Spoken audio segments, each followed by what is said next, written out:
Welcome back, ladies and gentlemen of the Scribe Tribe, to another Heroes of Middle-earth video. It's been a little while since we pushed one of these out, but today we are going to be discussing everything in relation to the Elrond Legendary event that's coming up in the next couple of months. Not only that, but we're also going to be looking at the Arwen Marquee event that's starting very shortly, and what you need to be doing in order to prepare for this new legendary character.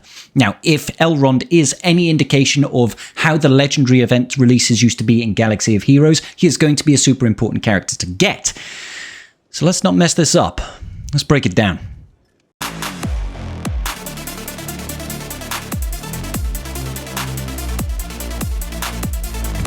So give it up. My dead body.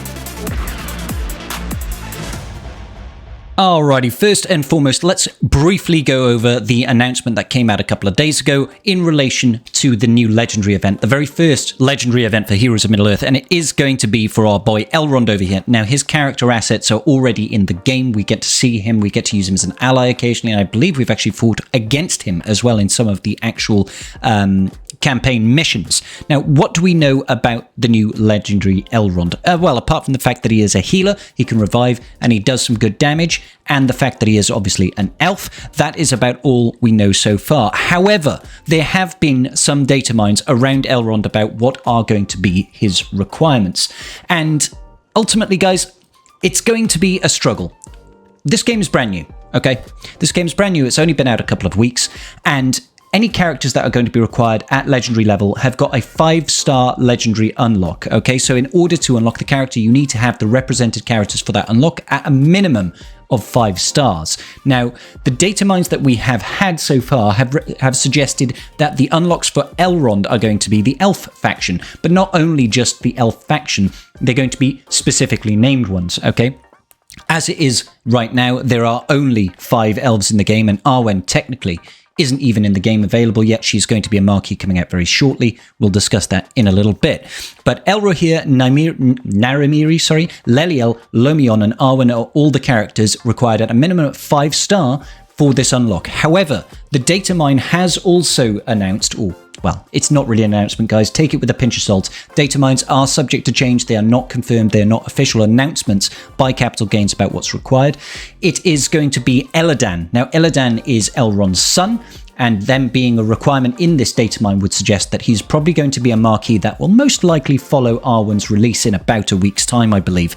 Now, you're allowed to have any of these characters at 5-star to get the 5-star unlock, and it's theorized that you will need 7 stars with probably a significant gear investment in order to get the 7-star unlock. You could probably get a 6-star unlock in between as well. So, should you be farming these characters?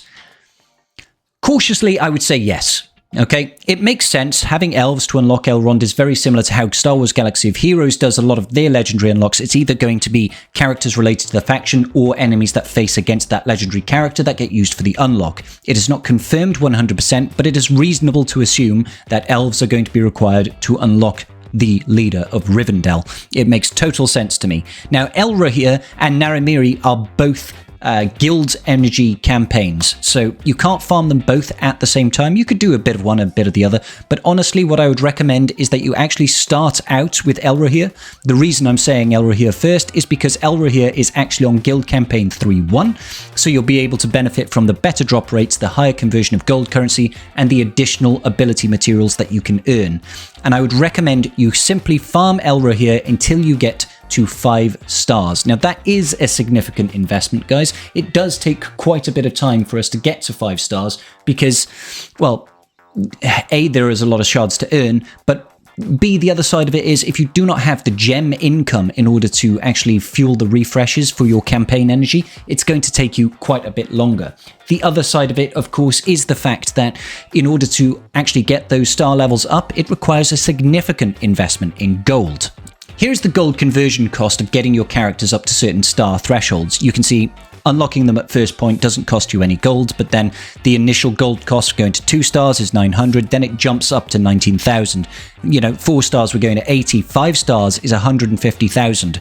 So if you think of it this way, to get 5 characters unlocked at 5 stars, essentially we're just going to round this up to 250,000. It's 1.25 million gold. And that's without leveling up the characters, and that's without even leveling up their abilities or anything like that, or even equipping gear. Because I promise you, just because it's a 5-star, you get the 5-star unlock, I promise you, you're going to need at least sort of gear 6, probably gear 7, just to be able to compete in the event. And if you're going all the way up there for the top end, the 7-star unlock, you're most likely going to have to max out your gear or be near enough to maxing out those gear abilities. So there is the aspect of shard farming. There is also the aspect of actually affording the abilities, affording the gear, affording the actual cost upgrade of it.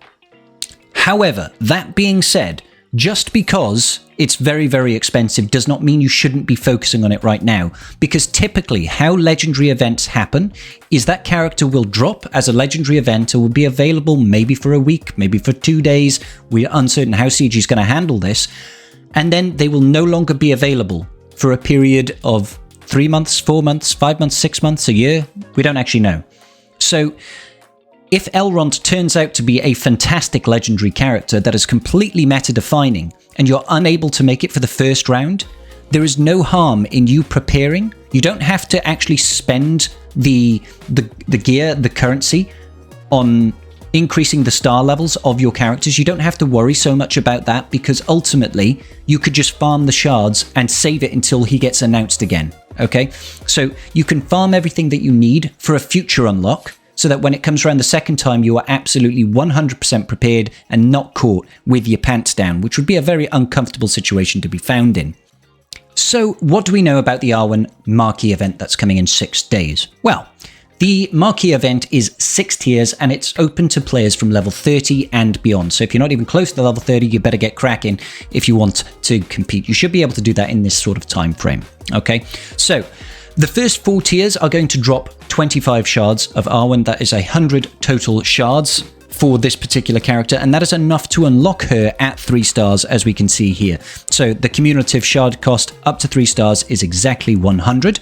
After that, tier 5 is going to give you 10 luminous shards, and tier 6 is going to give you 10 epic ability materials, some additional gold, some additional character XP. It sounds like these 2 last tiers here, don't actually drop any additional shards for Arwen, that we know of. Nothing that's been announced about that so far. But also, tier 6 even requires a 5-star Arwen out the gate. So I believe the only way you're going to be able to unlock additional higher star counts for Arwen is going to be through the use of packs that cost crystal, or packs that might just cost straight up cash. With that in mind, if you're looking forward to that Elrond event, if you're trying to prepare ahead of time for the Elrond event, it does mean that it is not going to be free-to-play farmable unless you happen to be placing quite highly in those arenas and you've stored up quite a significant amount of crystals. Now, again, I want to go back, reiterate the fact that just because you can't unlock Elrond now doesn't mean you shouldn't be preparing for it. Because if you can prepare for it and just do the shards for the characters that are required, you don't necessarily need to gear them, you don't need to level them, you don't need to spend that gold on them or spend the ability mats just yet. Just get the stars in advance so that you are able to prepare for when it comes back, when it gets announced again, and we know for certain, we'll know everything about, how much gear is required to invest in, what abilities are required to be invested, which are the best characters, because we know we're getting Elladan as well. His kit is not out yet, but that's what the data mine is suggesting, is that Elladan is going to be another elf that's joining the holotables, so there's perhaps one character that you don't necessarily have to shard farm or gear or whatever, and perhaps it's a better character for the synergy of the team. Just prepare for it ahead of time, guys. Don't necessarily spend the gear unless you are prepared to whale out pretty heavily for the event. If you're only going for that 5-star unlock instead of a full 7-star, I'm sure you'll do perfectly fine. All right, guys, that's going to cover it just for now. I want to know your thoughts. Are you preparing for the Elrond event? Are you going to try and unlock him when he actually comes out, which I can only imagine is going to be a month or so, maybe 2-3 months, don't know. Let me know. And what's your current farming position? How are you going to prepare? Prepare now or prepare later? Let me know in the comment section down below, and until the next time, peace out and big love.